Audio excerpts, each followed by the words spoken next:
So you go back into prison, you get reclassified. So let's go back into the prison story from then on. You get reclassified, and then what happens? I get reclassified. I ended up doing like 6 months at Lake Butler, though. So my reclassification took fucking forever. I ended up meeting this dude named Carlos at Lake Butler West Unit. And that's when I learned prison economics. And let me elaborate on that. These little 2 months with Carlos, I learned exactly what had value in prison and how to obtain it. This motherfucker, when I mean this motherfucker, bro, had it sewed up. At least 6 figures, I would argue a low 7-figure income off prison chain gang hustle annually. And he has a life sentence. So he clearly has mastered the microeconomics of the chain gang. And I literally would just sit up at night and just hear him out on how to put 2 + 2 = 4, on how to bomb this up, how to bag that up. I guess I could elaborate even more on how, like, caps. So chapstick caps are essentially the prison scale on everything you could ever imagine. So he taught me the entire game.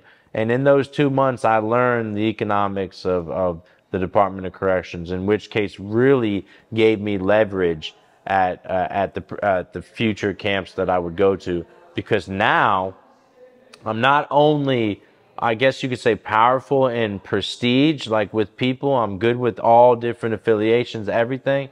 But now I know how to make 2 + 2 = 4. And I can orchestrate to make compounds have what they shouldn't have, essentially. And that's what builds the economy. So contraband, so essentially that's literally what I learned. I had gotten a master's degree in introduction to contraband while I was at Lake Butler West Unit. And I literally fucking ran 90 going north from then on out. Every camp I went to, I was a fucking terrorist. I went to Swanee, not 40 days later, I was already on the fucking slab. Explain to the viewer what that means, slab, and explain that story too, how you went to the slab from the GP. Okay, so let me continue to progress. I ended up going to Swanee. They sent me to faith base. You know how faith based dorm is and bullshit. I ended up going CM. So the slab is CM. So the reason they call CM the slab is because it's literally a concrete fucking slab that you sleep on. So, and what CM stands for is close management. So you either got to really fuck up or you got to really fuck up to go CM. And that's pretty much just solitary confinement. CM2, you get a bunkie. CM3, you get a bunkie as well. But how that happened, long story short, they came in guns blazing with fucking pepper spray and laced the entire I dorm up. Oh my God. I feel so bad for that whole dorm. Imagine, and pepper spray hard to get rid of, bro. So they, like, 5 crackers came in, bro. Not just the fucking small cans, the big shits, bro. Dusted the entire dorm. Literally, everyone's property was just fucking peppers, just painted orange. They literally went in there and turned the fucking dorm into a day glow. Okay, I surrendered, right? Boom. I get on my knees. I tell them to cuff me up. The whole fucking time they're talking shit how these crackers are going to kill me, right? They immediately transferred me to Baker CI, because that, Lottie didn't have a holding cell. So they transferred me to Baker. So that's where I did my 4 months pending CM. The whole 4 stages of getting approved by state classification, institutional classification team, the whole 9. This interview could go on for hours on the steps and the procedures in DR court, which you're more familiar with. But DR court is basically when you fuck up in prison, you got to go before a bunch of shit eaters to determine how much time they're going to put you in confinement for. That's DR court. He could have reported injury. I would have went CM1, but I went CM2 instead. So I went back to fucking Swanee and got put on the slab. They put me in E-dorm. Okay, they didn't try to hit you with outside charge? No. So I actually, damn, I forgot all about that. So when I'm literally at Baker CI, I went to the ICT, which is Institutional Classification Team. And in that ICT meeting was the warden, head of classification, and a sheriff. And they literally gave me the option, like, listen, you could fight this charge in our county or you could take Department of Corrections CM papers. And you know, birds are chirping the entire time while I'm in the fucking holding cell. Everyone's telling me, they're rooting me on, like, don't fucking cop out, take the fucking papers, don't go to outside. You know, you're literally learning from everybody that's doing the same shit you do. Everyone's in confinement. So when they presented me, because everyone was pretty much telling me like, yo, man, you might have some outside charges. Don't take no outside charges, bro. Go to the slab. Take CM. I signed that CM paper. Literally, so I didn't even have to get approved by state classification. I fucking signed my CM papers. Or Rayford County court system.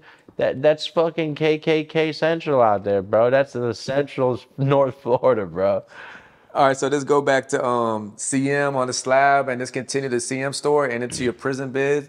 Just continue to share your schedule, some crazy stories, funny, crazy, insane. Man, give us a clip, bro. Some crazy ass traumatic times on the slab. Ended up getting jumped. I was jumped by 3 people on the slab. I ended up getting pepper sprayed by every fucking police officer you could imagine in E-dorm. So right when I got there, literally, they sprayed me on GP, standard issue shit that they did.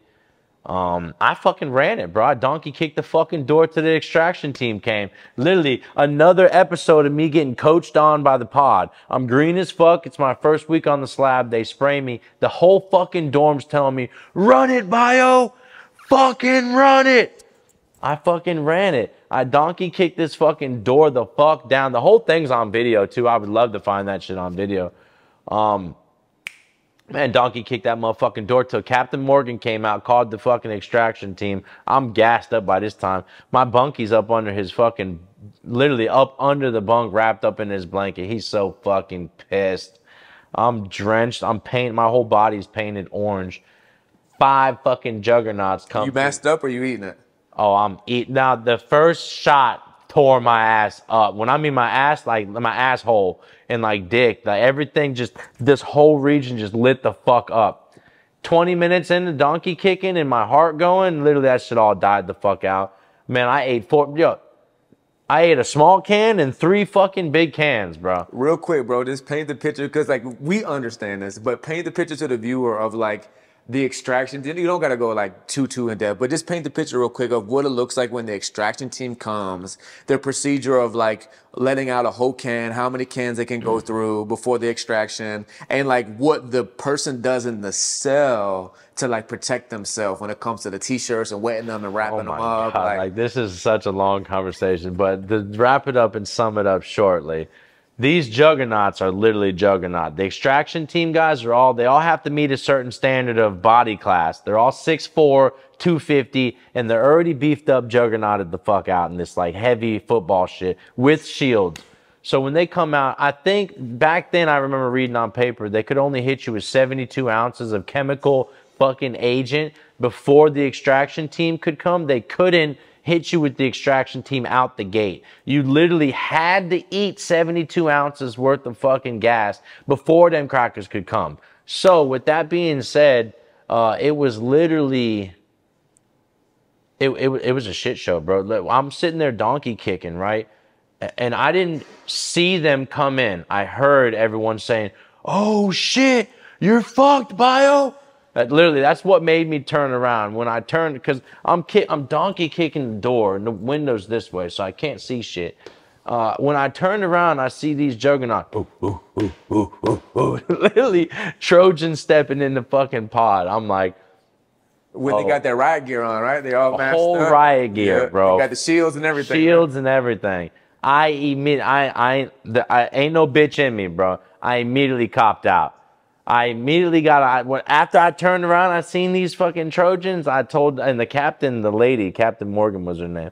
I literally looked her in the eyes. I'm like, yo, listen, sweetheart, let me the fuck out. I'm cuffing up right now. Bro, it was so fun. I forgot what little squirmy ass cracker's name was. He unlocked my flap, and I cuffed up immediately. Yeah, you know I cuffed up, bro. So I didn't get ran down on by the extraction team. I bitched up. I did. But they were big, bro, and very scary, and I wasn't about to take it there because that had just been more charges. Because literally, you don't go through that and not wear an outside charge. How many cans they hit you with? 3. Well, 4 with the little side hippie shit, and then 3 of the big ones. So, and that was the 3rd time I've been sprayed. So I've been sprayed before that, and then I gotten sprayed again after that on the slab, because I ended up crashing out this dude, and I ended up getting sent to G dorm. He was, and you know, if someone say, it's not like out here, someone say this and that out here, bro, I'm looking the other way. You got me fucked up. In there, someone say something that's your reputation is tarnished. You walked on after that point in time. So some dude was talking all type of shit about me on the rec yard. Ended up calling us out for day room, and I fucking kicked his whole fucking door in. And I kind of like had to do that. I ended up getting continued.